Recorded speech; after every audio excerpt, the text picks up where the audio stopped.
Boa noite, tudo desafios. tranquilo? Boa noite, beleza? Beleza, maravilha.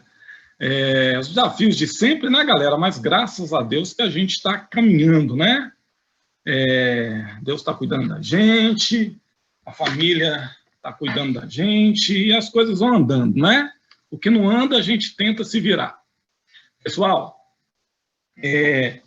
então a gente já viu até aqui em filosofia o pensamento mítico, vimos o pensamento pré-socrático e hoje nós vamos entrar na filosofia clássica. Filosofia clássica, ela é a área da filosofia grega que ela vai desenvolver parâmetros e modelos para nós que servem para a sociedade ocidental ainda hoje. É a partir da filosofia clássica que se começa a discutir a questão do lugar da democracia na sociedade. É claro que é um modelo bem diferente do nosso, né, como nós vamos ver, o modelo democrático da cidade de Atenas, mas já é uma proposta que séculos mais tarde vai influenciar a sociedade ocidental, né, países como o Brasil, os Estados Unidos, os países europeus, latino-americanos, todos eles com seus modelos democráticos. Vou compartilhar a tela aí com vocês, para que vocês possam estar vendo o slide e vocês me dão um toque aí se vocês estão conseguindo enxergar, tá bom? Vocês estão conseguindo ver o slide? Está dando para ver? Ou não? Ainda não deu para ver. Deixa eu ver aqui. Está dando para ver? Alguém me dá um toque aí pelo áudio. Tá sim. Tá ok. Tá dando para ver, sim. Maravilha. Se aparecer, gente, vou pedir para, se aparecer alguma dúvida no chat, algum comentário, porque como eu estou, né, no modo aqui da projeção do slide, eu não consigo ver. Então, para vocês me interromperem e também, através do áudio, me interromper para qualquer dúvida. Ok? Já mostrei essa tela aí para vocês na aula passada, mas ela estava muito distorcida, então por isso eu coloquei ela novamente. É uma pintura aqui do século XVI, né, do Rafael Sanzio. Olha só, o cara levou 5 anos para terminar essa pintura. Tá? Ela está lá no Vaticano. Então, veja, o Platão está aqui no meio e o Aristóteles está do lado dele. São 2 filósofos clássicos. São 2 dos filósofos clássicos mais importantes. Olha só, se você prestar bastante atenção aqui, você vai ver que o dedo de Platão está para o alto. Vocês conseguem ver aí?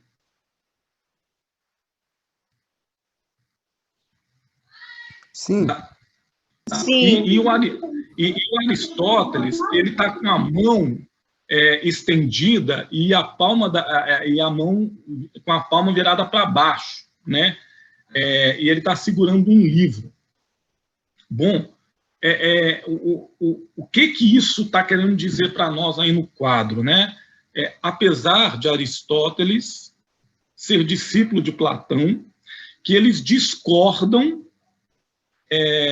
enfaticamente sobre como que o conhecimento acontece no mundo. Quando Platão aponta o seu dedo para o alto, né, para o céu, ele está falando que o conhecimento verdadeiro é o conhecimento racional, o conhecimento que está no mundo das ideias.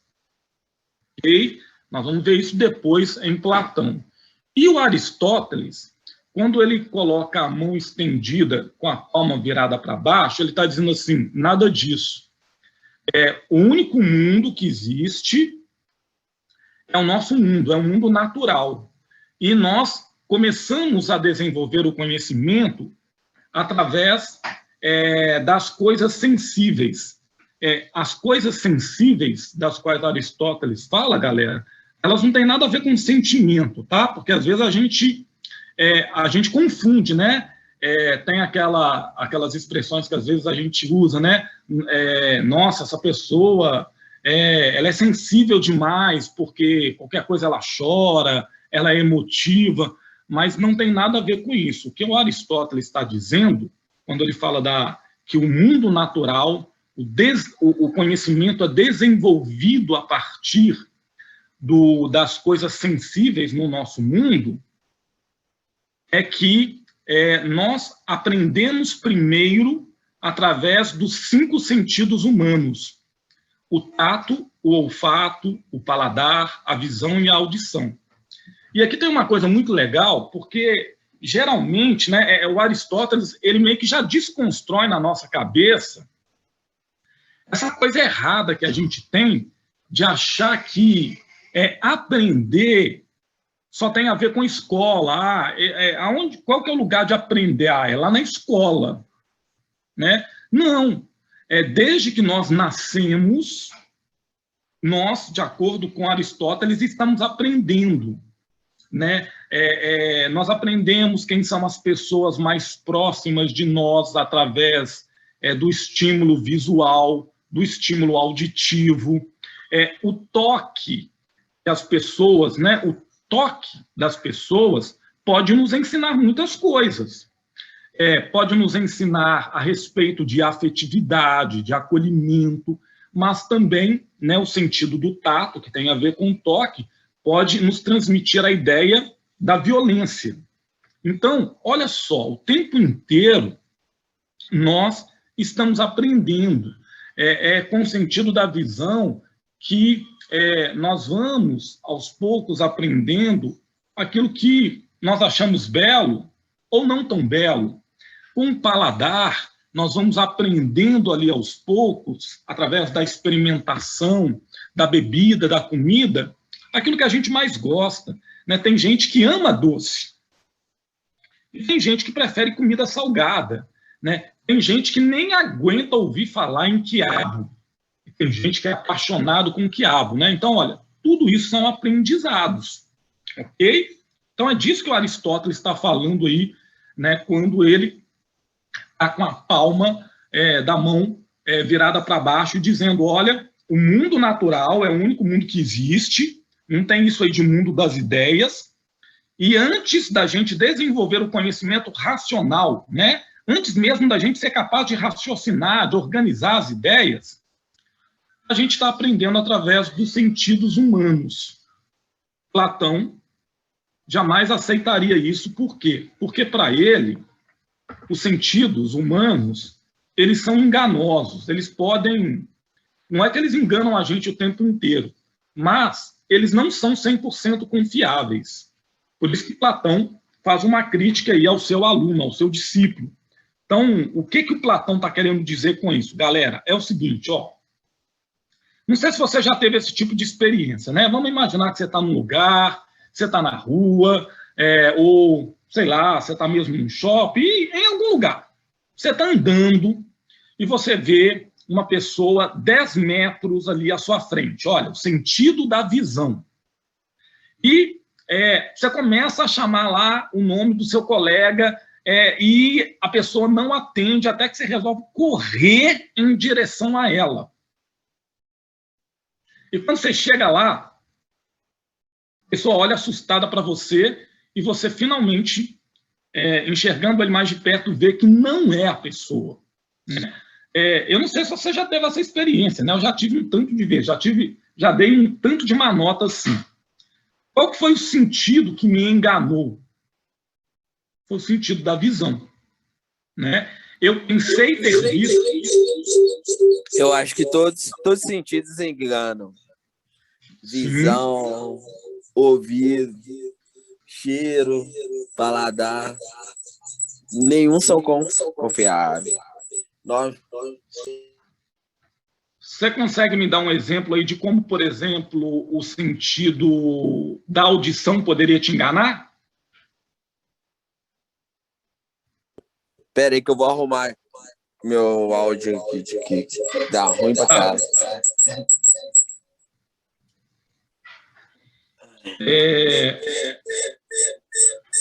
Eu estou achando que é porque o de nós dois está aberto.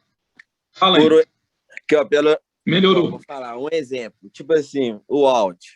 Às vezes a gente escuta coisa que não existe.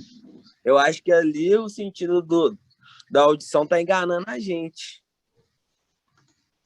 Um exemplo, você tá numa roda de amigos. Às vezes um amigo falou algo baixo e você entende de uma forma diferente. Aí depois, quando você vai perguntar a ele o que ele falou, ele fala que falou isso. Aí seu sentido de audição tá te enganando. Com certeza, tá certinho aí, né? Exatamente essa ideia aí, Davidson, né? Às vezes, você ouve alguém te chamando, ela não está chamando, ou tem também, por exemplo, uma coisa muito recente, né? E que a psicologia ela comprovou isso, que, por exemplo, o sentido do tato. O sentido do tato pode te enganar. Uma das coisas que levou a comprovar isso são as experiências dos soldados que tinham as pernas, que tinham que ter algum membro, uma perna, um braço decapitado, né, retirado. E esses soldados, eles relatavam que eles tinham a sensação, né, é chamado de membros fantasmas, ok? Então, veja, os caras estão tendo aquele sentido do tato, né? É como se eles tivessem ainda o sentido de que tem a perna ou o braço, né? Mas o sentido está enganando eles. Mas é o tempo inteiro que isso acontece? Não.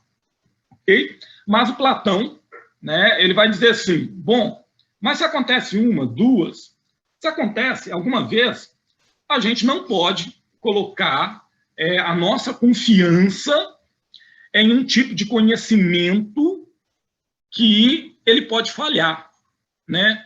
Então, Platão acredita que nós tenhamos que buscar um conhecimento que seja 100% seguro. E para ele, o conhecimento baseado nos sentidos não é o único conhecimento 100% seguro, de acordo com Platão, é o conhecimento racional, né, argumentativo, que está ligado ao mundo das ideias. E o Aristóteles discorda dele, né?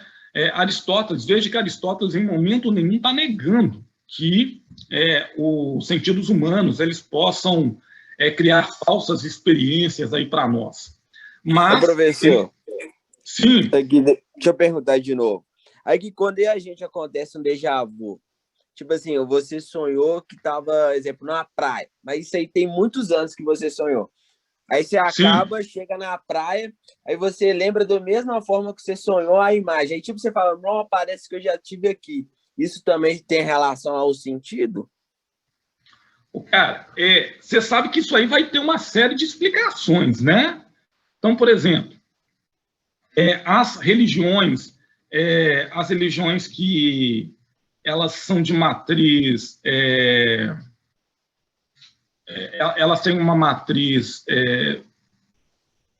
espírita, né? Espírita não, né? Porque o espiritismo é uma religião. As religiões que são de uma matriz que trabalha com a questão da reencarnação, vai dizer que isso é uma experiência que você teve em outra vida. Por isso que você está lembrando do acontecido. Bom, como é que a ciência trata?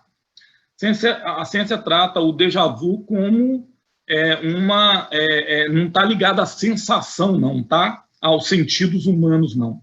Está ligado à questão de como o cérebro humano ele pode te enganar. Então, hoje em dia tem pesquisas bem fundamentadas na área da neurologia, que trabalham com a ideia de que o cérebro, às vezes, até por sistema de proteção, ele pode te enganar. Então, existe até a questão da criação de falsas memórias.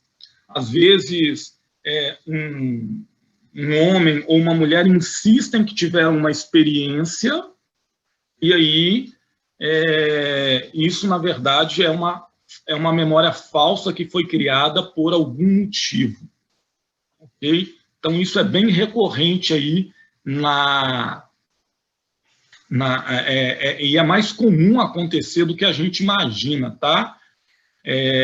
Porque o que acontece? Quanto mais distante fica essa experiência que a gente tem, né, mais o nosso cérebro vai acrescentando ou retirando elementos dela, e ele vai falsificando a experiência.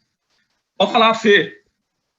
Eu acho, professor, que isso é exatamente isso que o senhor acabou de explicar. Isso é bem comum, porque eu acho que independente da religião, por exemplo, eu sou evangélica, sou cristã, e eu já tive essa sensação várias vezes. Nossa, meu Deus, parece que eu já estive aqui outra vez. Tipo, você passa numa rua, a gente tem aquela impressão que a gente já passou ali, já esteve ali, e aí, por exemplo, já aconteceu comigo junto com a minha mãe. Eu já estive aqui alguma outra vez, eu me lembro, parece que está tão claro na minha memória. A minha mãe, comigo, não. Você nunca esteve aqui. Aí, isso parece que é nosso mesmo, é do ser humano. Eu acho que independente de religião, sabe? Na sua compreensão, o que você está dizendo é que tem mais a ver com a criação da falsa memória, né? Por algum motivo. Ô, professor, mas assim, Sim. Por exemplo, essa questão do sexto sentido, que dizem que nós mulheres temos muito. Eu também fui criada na igreja evangélica, desde que eu me entendo por gente, assim, tipo, eu não sei fazer pelo sinal da Santa Cruz. Você já tinha me contado. E aí acontecem umas coisas, por exemplo, assim, meio que eu sonho que a minha sobrinha está muito mal. Eu sonho alguma coisa muito ruim com a minha sobrinha. No outro dia, minha sobrinha me liga que está passando por algum problema. Não aquele problema que eu sonhei, mas aquele problema. Ou, domingo, a gente estava falando em outra sobrinha, a gente estava falando sobre ela. Na mesma hora, ela ligou e falou, estou aqui na porta. E eu também tenho essas coisas de déjà vu o tempo todo, assim, gente, coisa estranha, isso já aconteceu. E às vezes eu fico pensando também que, não sei se isso depende só de religião, é meio complicado, porque independente das religiões, todas as pessoas com religiões diferentes têm essa mesma sensação que a Fernanda teve e que o Davidson também teve. Só vou separar que, tipo assim, ó, isso aí que você falou, de você ter intuição, papapá, isso aí não tem a ver com déjà vu, né? Sim, por isso que eu tô falando, são coisas diferentes. Sim. Por exemplo, olha só, a filosofia, onde que entra a filosofia? Né? A filosofia entra para poder causar confusão, né? Ela adora causar confusão. Então, por exemplo... Desculpa, eu não estou cortando seu assunto, não, mas sabe quando a gente... Porque a mãe da gente fala assim, não ando com fulano, fulano não presta. E a mãe nunca viu a pessoa, aí ela fala, não ando com fulano, fulano não presta. Aí a gente... Você não conhece ela, como é que vai falar que ela não é legal? E a mãe bate o olho e fala, não presta. Daí a pouco... Não, mas a filosofia, ela explica isso, sim. Existe uma área na filosofia, Suzana, e que foram esses filósofos clássicos que inauguraram ela. Se chama epistemologia, tá? Esse nome difícil aí, epistemologia,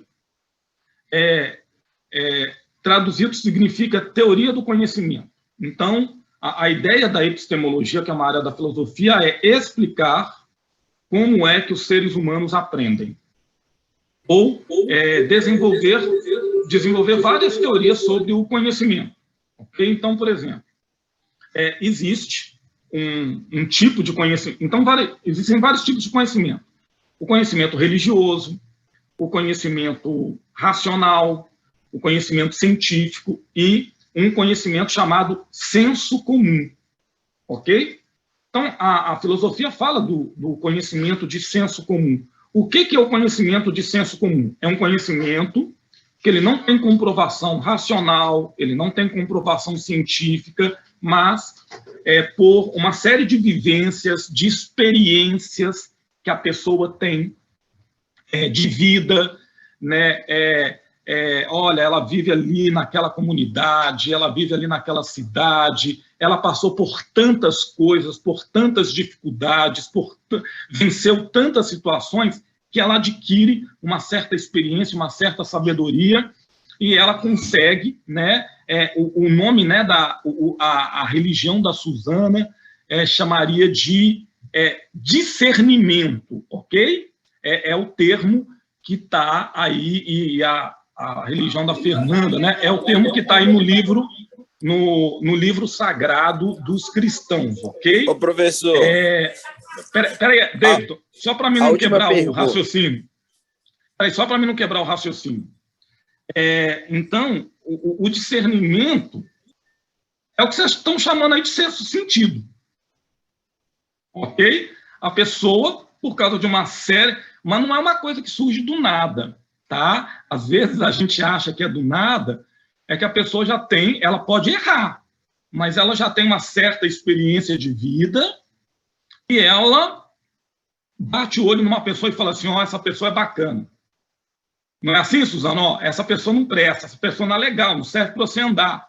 Olha, é discernimento, é experiência, ok? Fala, David, você falou a última pergunta aí, duvido. Aqui, naquela época lá já existia a teoria da conspiração, um exemplo.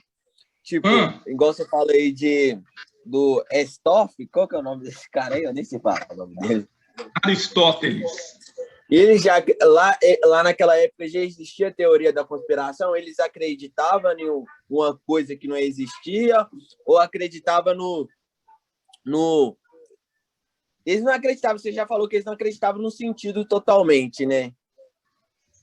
Mas não, eles olha têm só, uma teoria com eles? Não é que ele...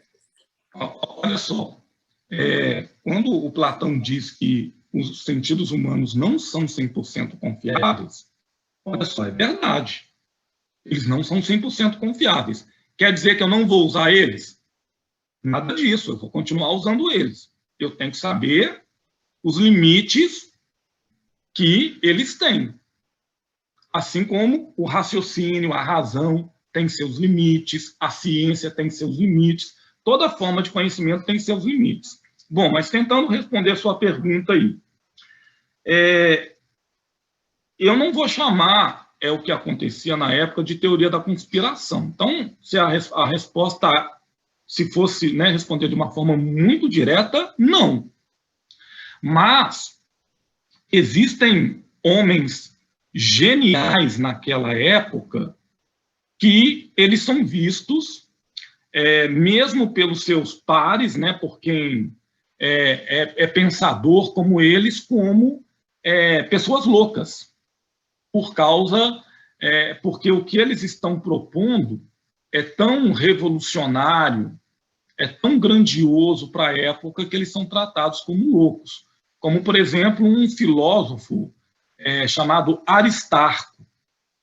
A teoria comum na época, né, até mesmo por causa das limitações da ciência, vocês precisam entender que nós estamos falando do século V a.C., ok? Olha, nós só estamos separados deles 26 séculos, ok? Então, está muito longe da gente.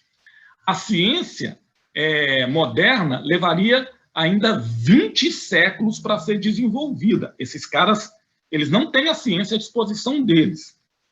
Então, a forma comum de pensar como o mundo existia e por aí vai, era a ideia de que o universo, o centro do universo era a Terra, né? A teoria lá do geocentrismo. Só que o Aristarco, usando só o raciocínio dele, a visão, a observação e cálculos matemáticos, ele chegou à conclusão de que não era a Terra o centro do universo, era o Sol. Era o Sol o centro do universo. Tinha que ser o Sol. E quanto mais ele fazia os cálculos, quanto mais ele observava, quanto mais ele raciocinava, mais ele tinha certeza disso. Só que, veja só, esse cara foi tratado como louco na época. Por quê? Porque a maioria esmagadora das pessoas acreditava que a Terra era o centro do universo. Ok? Então, isso aí é o que se aproxima, o que chega mais próximo de teoria da conspiração, apesar de não ser, tá, Deison?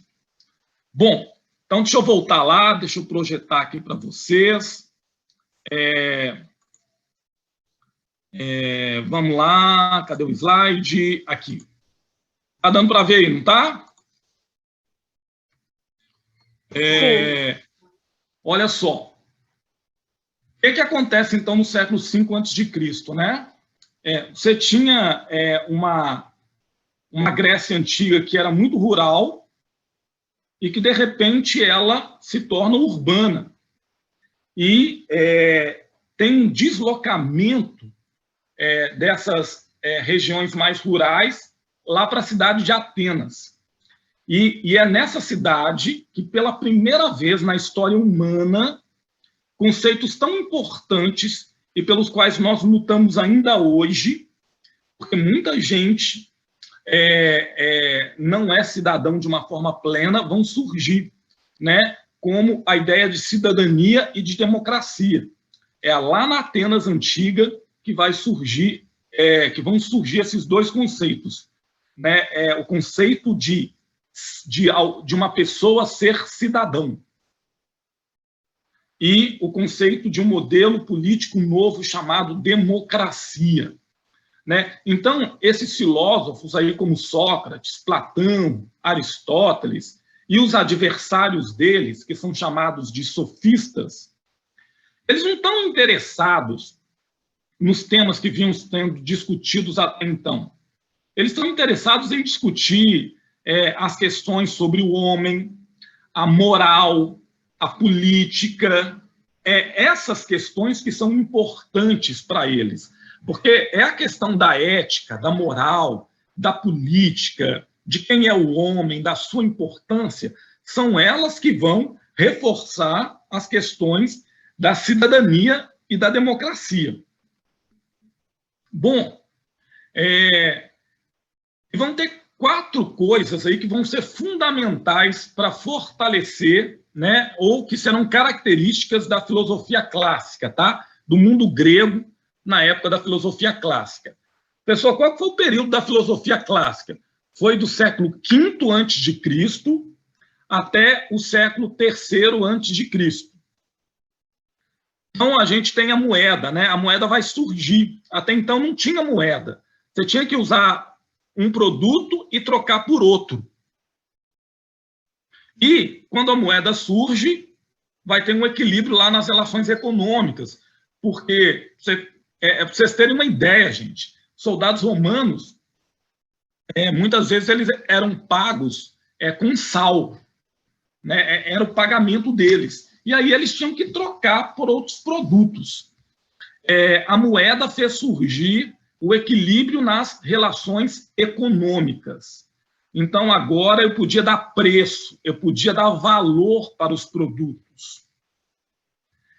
Surge uma coisa muito importante, que é chamada de ágora. A ágora é a praça pública.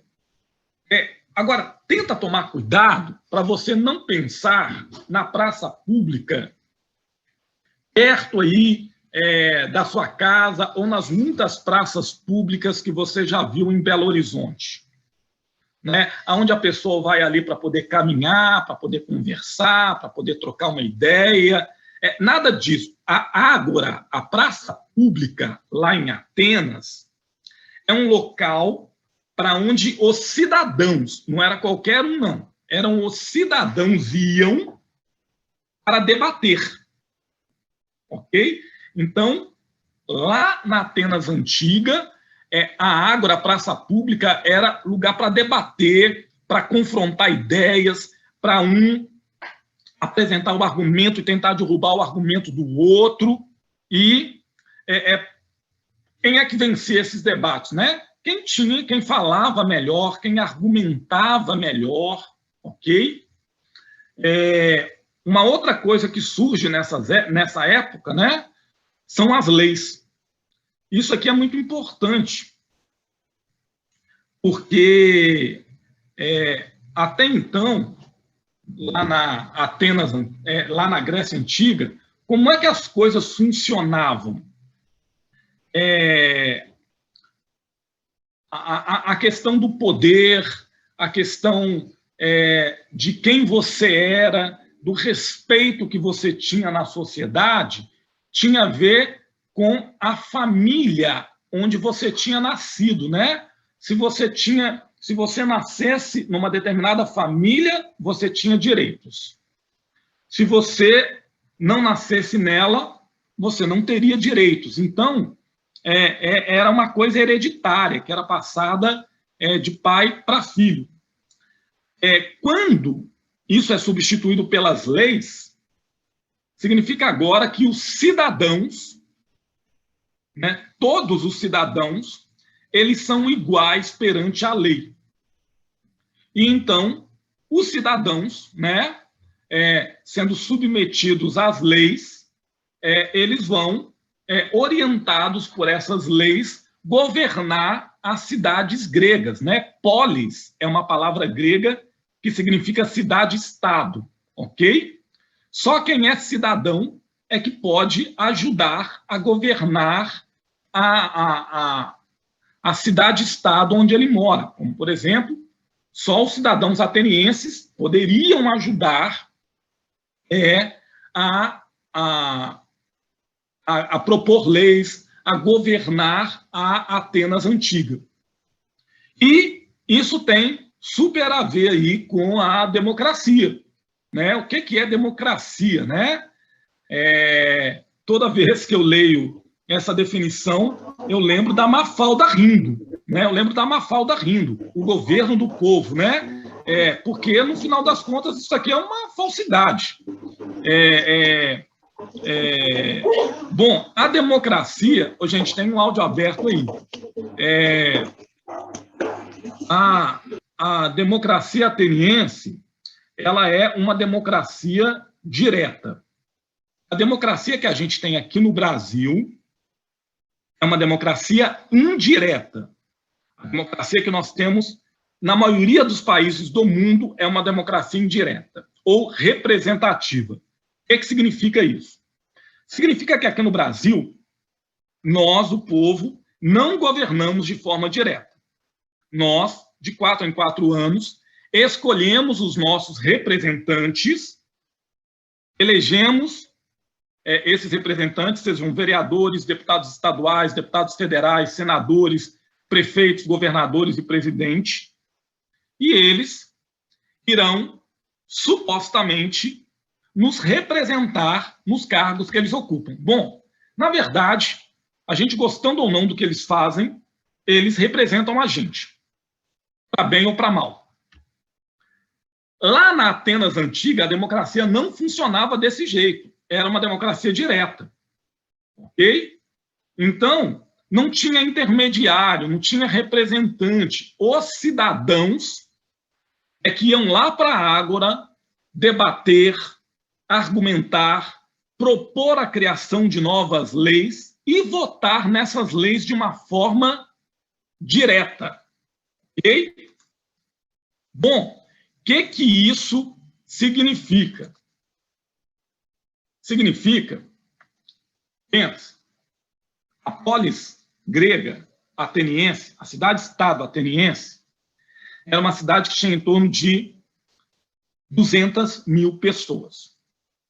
200 mil pessoas. Veja que eu estou usando o termo pessoa, tá bom? Imagina se todo mundo fosse considerado cidadão nessa cidade. Seria possível ir lá para a Ágora e debater, argumentar, propor leis e votar nas leis de forma direta com 200 mil pessoas? Ia dar para fazer isso, gente? Será que teria jeito? Teria possibilidade? 200 mil pessoas. Né? 200 mil pessoas. Não, né? Acho que não. Não tem jeito, não vai rolar, né? Até hoje não tem como, hein? A democracia não existe aqui no Brasil. Aonde é um país que obriga você a votar, isso não é democracia. Igual exemplo, nos Estados Unidos, você não é obrigado a votar, você vota se você quiser. Aqui não, se a gente não votar, você é proibido de viajar, você é proibido de fazer aquela compra que você quer, eles proíbem você de tudo. Então, eu acho que a democracia até hoje não existe para nós, que somos brasileiros. Mas para outros países a democracia existe, porque também o povo brasileiro é incomodado, né? A gente fica muito calado. Tudo que o pessoal, entre os líderes, tudo que eles fazem, a gente aceita. Mas o bom é que agora está vindo uma nova geração, que é a nossa, que é um pouco, tem uma visão mais aberta, entre aspas, né? Que a gente também não são os perfeitos, e a gente está batendo de frente com isso, para a gente ter uma democracia certa. Então, veja bem, ó, eu vou ficar com essa última expressão sua aí, democracia certa, né? Na sua percepção. Porque, sim, o modelo brasileiro ele é democrático. E se você me perguntar, professor, o senhor concorda com o que acontece aqui? Não, eu também sou da mesma opinião que você. Eu acredito que deveria ser opcional para que o brasileiro pudesse escolher se ele iria votar ou não. Eu acredito assim como você. Mas eu não posso dizer que isso faz com que o modelo político que exista no Brasil não seja democrático. Ele é democrático. O que eu posso dizer é que ele empobrece, a minha visão, né? Como eu acredito que você também tem essa visão aí, ele empobrece a democracia brasileira. Assim como, por exemplo, eu acredito que o serviço militar não deveria ser obrigatório, porque isso também é um empobrecimento da democracia brasileira. As pessoas deveriam ter opção. Ok? Mas, olha, na maioria dos países, tá? A gente não sabe disso, mas os Estados Unidos é uma exceção, tá? Na maioria dos países, o voto é obrigatório. Eu sou contra. Mas é a realidade. Mas é uma democracia. Mas lá na Atenas Antiga, esses caras, eles têm que resolver esse problema, porque tem 200 mil pessoas. Eles não têm representantes. Eles têm que ter... e aí, como é que eles resolvem o problema? Eles criam um critério para decidir quem é cidadão e quem não é cidadão. Esse aqui que é o problema para mim, ok? É o problema que a gente precisa perceber aqui juntos, ó. É um critério que parece aleatório, mas ele é bem pensado. Ele é bem pensado, eu não estou dizendo que eu concordo com ele, não. Ele foi pensado. Ele tem motivações por trás. Bom, eles começam a dizer assim, olha, são 200 mil pessoas aqui, né? Nós temos milhares de pessoas. A gente precisa criar um critério para decidir quem é cidadão. E qual que é esse critério que eles criam, né? Eles criam o seguinte critério. Só é cidadão na cidade de Atenas quem é homem, sexo masculino, quem é maior de 21 anos de idade e quem é filho de pai e de mãe grego. Ou seja, a maioria da população ateniense não se encaixa nesse perfil. Em torno de 85% da população ateniense não é considerada cidadã naquela época. Por quê? Porque a maioria da população era estrangeiro, escravo, menor de 21 anos de idade e mulher. E são esses grupos que são excluídos do processo democrático de Atenas, né? Eles são excluídos, eu estou falando que eles são excluídos porque eles não são cidadãos. Então, olha, isso é exclusão política, né? Só homem, macho, né? Masculino, filho de pai e mãe grego, e maior de 21 anos de idade, que é cidadão. Mulher, menor de 21, estrangeiro, escravo, é desconsiderado, está fora. E toma cuidado aqui quando eu uso a palavra escravo, tá? Para você não ser remetido à escravidão negra, tá? Moderna, né? Lá do século XVI até o século XIX. A escravidão nas cidades e estados gregas, ela é principalmente uma escravidão ligada à questão da guerra. Então, você vencia a batalha e as pessoas que faziam parte dos povos vencidos se tornavam seus escravos. Então, eram pessoas de todas as cores e de todos os povos que poderiam se tornar escravos ali em Atenas. Aí tá tranquilo, gente? Está dando para acompanhar? Davidson, você conseguiu entender aquela colocação que eu fiz? Consegui. Da hora. Maravilha. Então, assim, ó, veja como que é interessante, né? E tem a ver com o que o Davidson falou. O que está por trás aqui, talvez, né, do que o Davidson falou e que faz muito sentido para mim e para vocês. E que tem conexão com a democracia ateniense lá atrás. A democracia, ela já nasce, de uma certa forma, excludente. Nem todo mundo é considerado cidadão, né? E se você não é cidadão, você não é um sujeito de direitos. Você não tem direitos, porque só o cidadão é que pode ter. O que acontece ainda hoje na maioria das democracias, inclusive nos Estados Unidos? Existem pessoas, todas as pessoas de um determinado país são consideradas cidadãs, né? A partir de um certo critério. Mas, por causa de critérios sociais, de critérios econômicos, educacionais e de uma série de outras coisas, nós podemos dizer que existem cidadãos que vivem essa cidadania plena porque têm acesso aos direitos que são garantidos na Constituição, e existem cidadãos que não vivem, né, essa cidadania de uma forma plena, porque apesar de lá na lei garantir que a pessoa é cidadã, que ela tem direito, né, que ela deve ter acesso àqueles direitos, ela não tem. Um exemplo claro, né? Você pode abrir a Constituição do seu país. Está lá: todos têm direito à educação de qualidade. Professor, deixa eu te interromper. Eu falo pra caralho. Mas isso aqui, ó, o que tem a ver? Isso é o sistema que eles plantaram na gente, né? Sim. E, tipo assim, a gente, igual que, ó, o que a gente está fazendo aqui? A gente está quebrando o sistema. Porque a gente não tem uma educação de qualidade, através do cursinho, está tendo um recurso para a gente ter um meio de entrar na faculdade para quebrar o sistema. Porque eles criaram um sistema que é só filho de ricos que pode entrar na faculdade. Que pobre não, que a gente tem que ser empregado deles.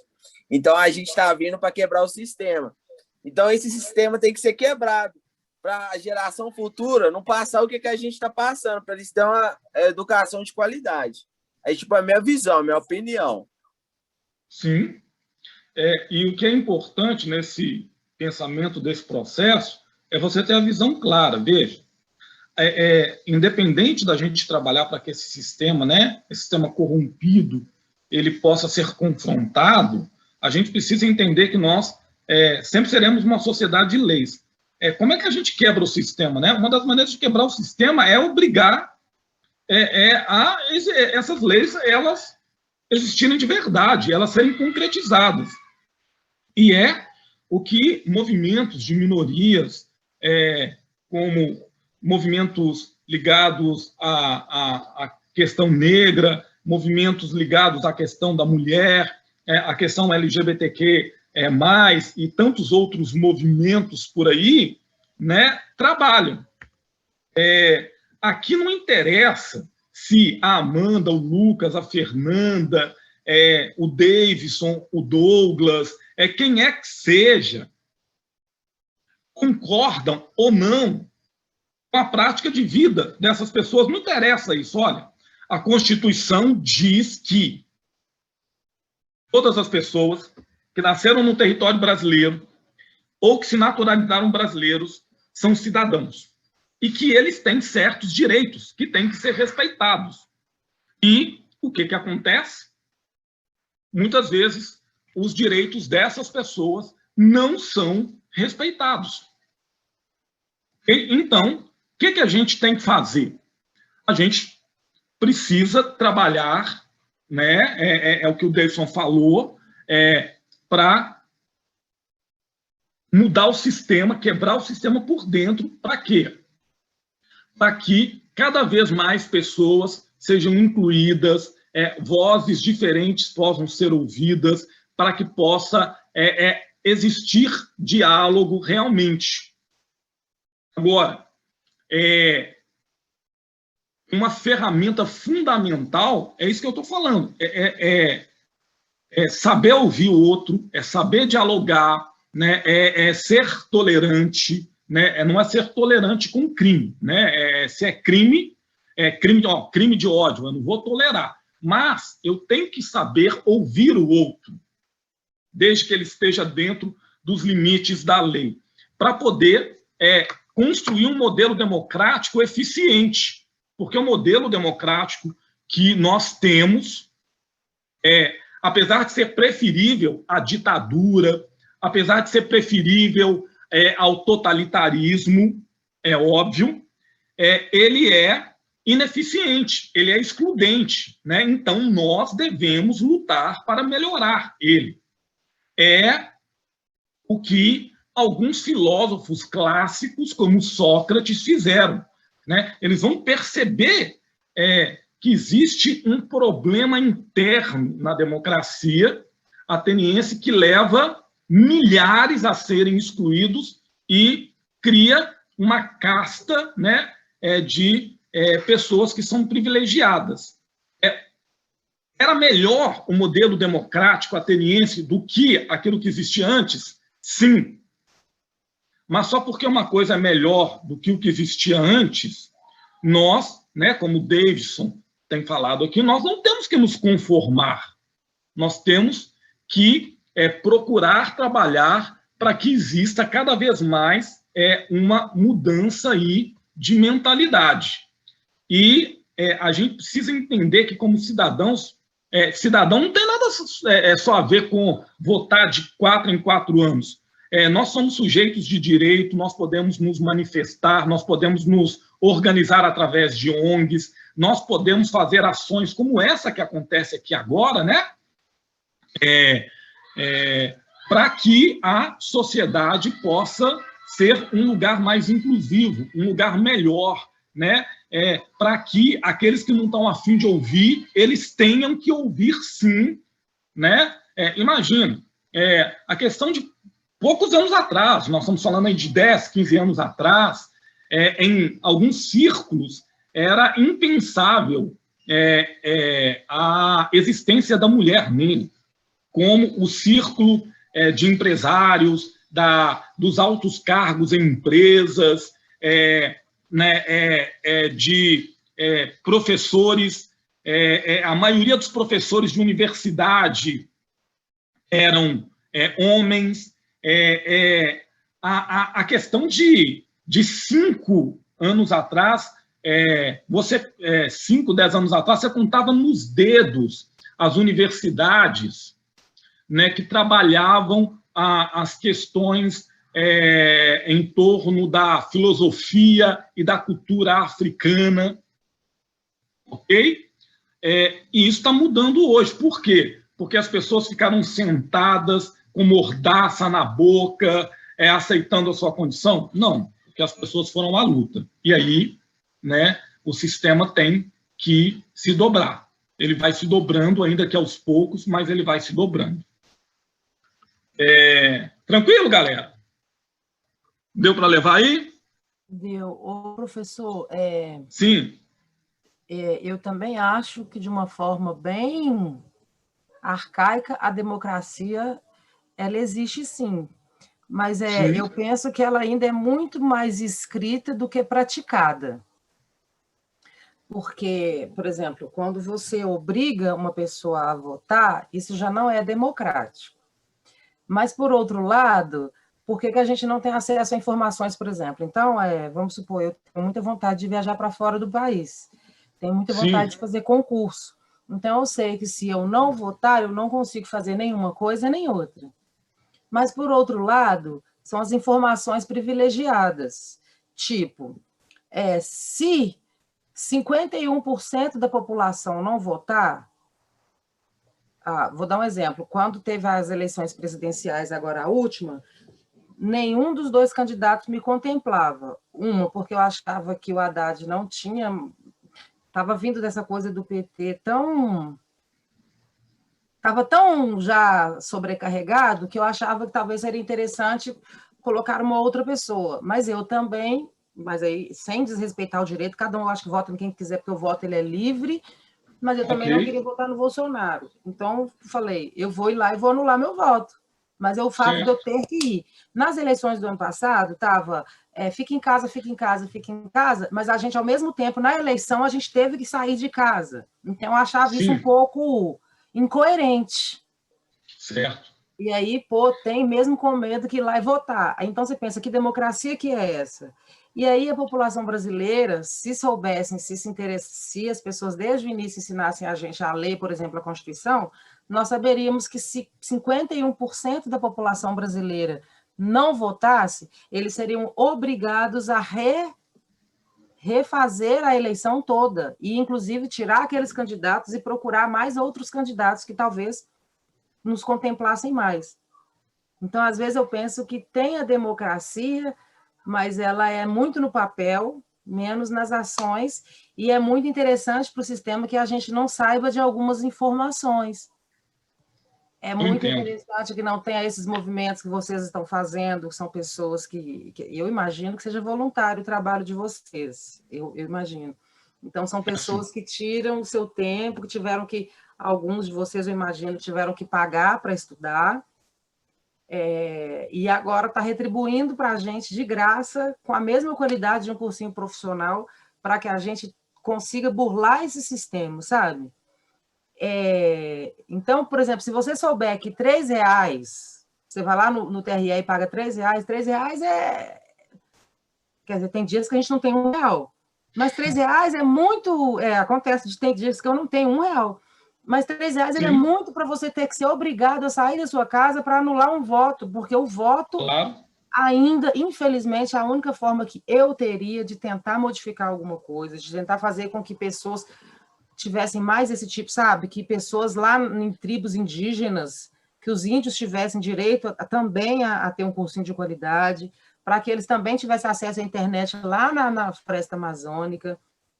Ano passado, se eu não tivesse conseguido, por exemplo, um computador que o Bruno me emprestou para estudar, eu não teria condições, e fora porque estava muito cheio de problema. Então, foi muito complicado para eu conseguir chegar até... No dia do Enem eu passei mal, porque é um monte de coisa. E aí entra nessa questão da lei. Eu não estou entrando em mérito aqui de se eu sou a favor ou contra a redução da maioridade penal. Não estou entrando nesse mérito. Mas para você entender como que a democracia, às vezes, ela é complicada. Você autoriza um menor a votar, mas esse menor ele não é responsável. Eu não estou entrando se eu sou a favor ou contra, não. Porque, claro. Mas aí, um menor, ele pode votar, mas ele não pode responsabilizar pelo ato dele. Eu só estou fazendo questões para a gente pensar e refletir, até que ponto é interessante. As leis, elas são feitas para beneficiar aquelas pessoas do lado de lá. Então, por que, sei lá, o cara pega uma mulher... É porque eu tive uma amiga minha, ano passado ela era minha amiga, e ela me ajudou muito na vida, em várias ocasiões em que o pau estava quebrando para o meu lado. E o esposo dela matou ela e colocou ela dentro de uma parede. E aí aquilo foi uma coisa que assim, me destruiu até hoje. Até de eu falar aqui, é muito difícil, até de eu falar isso aqui para vocês. Aí eu fico pensando, porra, esse cara, vamos supor que ele pega... Quem sou eu? Eu não sou juíza, então não sou eu que vou julgar, cara, mas De repente, esse cara ele vai ficar preso, aí ele vai pegar 16 anos, aí ele vai ter bom comportamento, vai aceitar Jesus, vai ler, e ele vai sair com 4. Entendeu? Mas aí, ao mesmo tempo que essa lei serve para ele, ela já não serve para o filho do Ike Batista que atropelou um cara e matou o cara. Então... Sim. Na verdade, ela serve, né? Jairinho, o cara... Na verdade, o problema é que ela serve. Só que como o cara tem dinheiro, ele consegue ir burlando a lei, ele consegue fazendo manobras que a lei permite. Sim. E que o outro que não tem dinheiro não consegue. Não vai conseguir. Aí o doutor Jairinho, cara, deu um chute numa criança de 4 anos, estourou o rim da criança. Aí pega um menino morto, leva, fala que o menino está morto, e aí depois o cara ganha lanche na cadeia, privilegiado, porque o pai é da polícia e é político. Então tem umas coisas que a gente fica vendo, assim, que se a gente for parar para pensar, a gente vai ficando louco de tanta indignação, porque tem a lei, mas a gente pensa... E aqui, eu entendo todas essas colocações, eu preciso até liberar para o professor, eu entendo todas essas colocações, mas olha só que coisa interessante. A democracia ela tem todas essas falhas, e eu as reconheço, ela é um sistema que precisa muito, muito ser melhorado, por isso ela precisa da nossa contribuição, mas veja, esse tipo de conversa aqui que a gente está tendo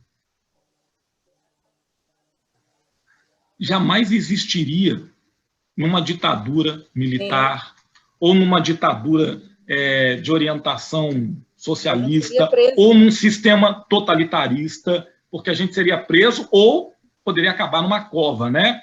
Então, veja, essa democracia tão cheia de falha, olha que interessante, essa democracia tão cheia de falha que permite que ela seja criticada, que ela seja pensada, que ela seja revista, e é por isso que vocês estão aí, para que a gente possa construir esse modelo aí melhor, ok? Galera, vou parar por aqui, né?